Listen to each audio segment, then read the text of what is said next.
Welcome to the Cincinnati Art Museum's Cam Look. Each Tuesday and Thursday, a staff museum or volunteer will share an object from the permanent collection and pose questions for discussion. Check back every Tuesday and Thursday at 10 a.m. for a new work and a new conversation. Hi, I'm Helen, a docent at the Art Museum. Do you know that you can get on Cam's website and search the collection's artworks in the permanent collection? It's fascinating if you don't get distracted. I did when I was preparing for a presentation. I found two old, unusual Japanese woodcut prints. I ended up searching the internet. I even pulled out my kabuki encyclopedia.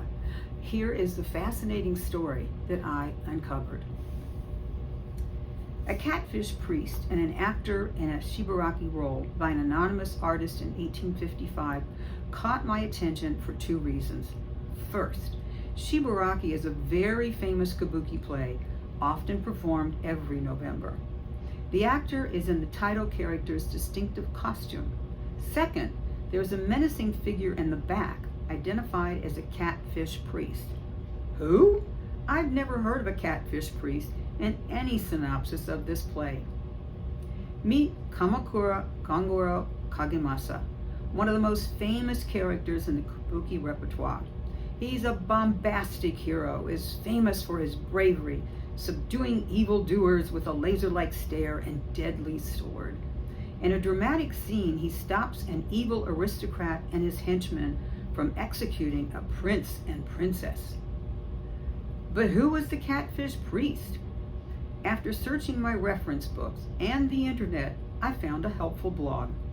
Edo, now Tokyo, was rocked by a powerful earthquake in November 1855.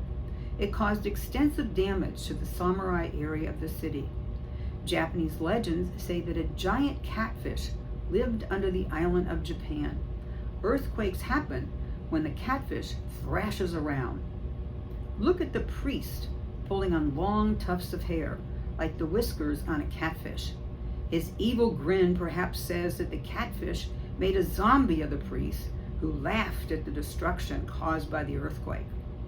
Kabuki actors and producers often changed plots of popular plays and added characters to attract audiences.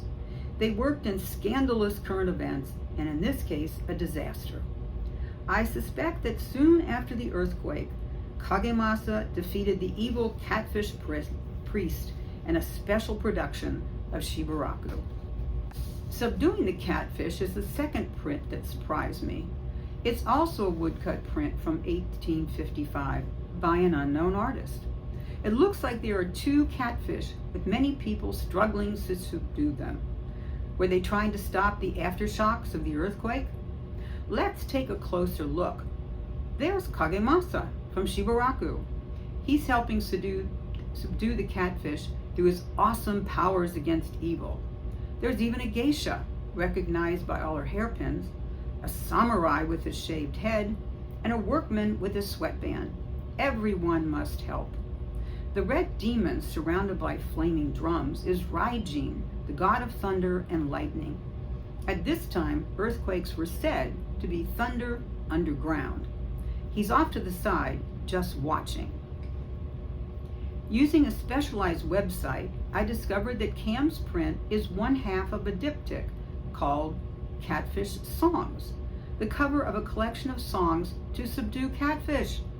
I couldn't find translations of the song. What words or melodies would subdue a giant catfish? People attempting to capture Namazu, the giant catfish that was believed to cause earthquakes while he sprays out gold coins, is by an unknown artist in 1855. This print is not in Cam's collection, but it completes our story. The worst damage from the earthquake was in the samurai areas of the city. The government spent huge sums of money to rebuild. The catfish is spewing gold coins, representing the money earned by the carpenters, roofers, plasterers, and lumber merchants who rebuilt after the quake. The destruction brought great benefits for those commoners, and they rejoiced in the bad luck of the elite. Now you can see what all the catfish prints are by anonymous artists. They were illegal.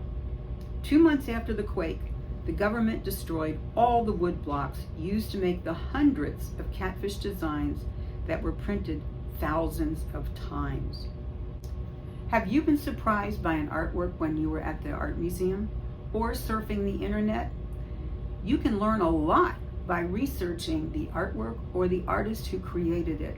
The next time you're at the Cincinnati Art Museum, pick an artwork, read the label, and be surprised. Thanks for joining us on Cam Look today.